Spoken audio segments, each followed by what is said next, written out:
Hello and welcome to achievers hive dear learners of IGNOU MS psychology second year के students के लिए MPCE 012 यानी psycho diagnostic जो आपका सेकेंड पेपर है क्लिनिकल साइकोलॉजी का, उसके पेपर के इंपॉर्टेंट क्वेश्चंस की हम बात करेंगे कि कौन कौन से वो टॉपिक्स हैं जो आपको एग्जामिनेशन में बिल्कुल भी मिस नहीं करने हैं।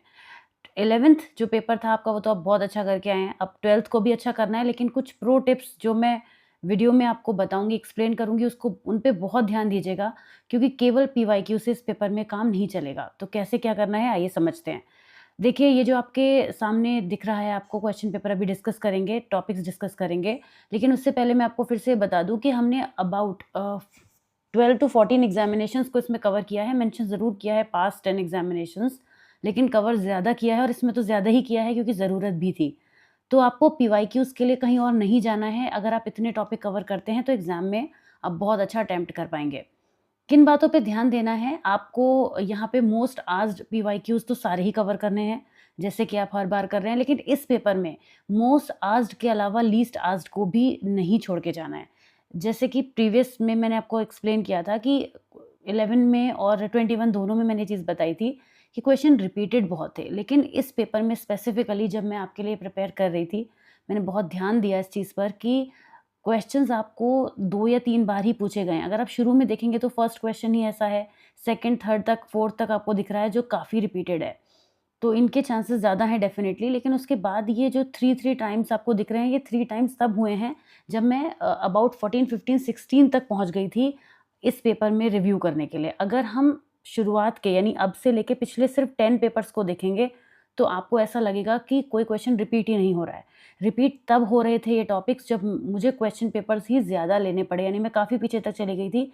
18-19 के क्वेश्चन पेपर तक मैं गई हूँ, तब इनमें रिपीटेड हुआ है। तो आप समझ पा रहे होंगे कि कितना इम्पोर्टेंट है इसमें सभी टॉपिक्स को कवर करना। वो जैसे कि आप यहाँ पे टॉपिक्स देख पा रहे हैं, लास्ट तक आएँगे तो आपको 1 टाइम्स ही दिखेगा कोई टॉपिक। पर्सनैलिटी पर जो क्वेश्चंस पूछे गए हैं, MSc, तो ये काफ़ी सारे टॉपिक्स हैं, इनको आपको कवर करना है, मिस नहीं करना है। और उसके बाद आप देखेंगे कि लेस आस्क्ड में तो ऐसे भी टॉपिक्स हैं जो एक से दोबारा पूछे ही नहीं गए हैं। ये सब आपको ईज़ी नोट्स में मिल जाएँगे टॉपिक और वहाँ से आप इन्हें कवर करेंगे। इसके अलावा ईज़ी नोट्स तक पहुँचने के लिए भी ये लिंक यहाँ पर है, ऑल्दो आई बिलीव कि सभी स्टूडेंट्स के पास जो है वो ईज़ी नोट्स के लिंक्स हैं और सेव भी आपने किए हुए हैं, आप देखते भी हैं उससे और पढ़ भी रहे होंगे। तो यहाँ से आप ये जो है लिंक को क्लिक करके PDF से आप कर सकते हैं। PDF आपको टेलीग्राम चैनल पर मिलेगा, वहाँ से इस PDF को डाउनलोड कर लीजिएगा, लेकिन ये वीडियो को ज़रूर शेयर कीजिएगा अपने फ्रेंड्स के साथ में। ये समझने में उनको हेल्प मिलेगी कि एक्चुअल में प्रिपरेशन करनी कैसे है।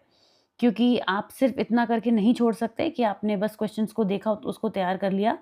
आपको क्वेश्चंस ये जो आपको टॉपिक दिख रहे हैं, ये टॉपिक ज़रूरी नहीं है कि इस तरह से ही पूछे जाएँ, लैंग्वेज थोड़ा-सा चेंज हो सकती है।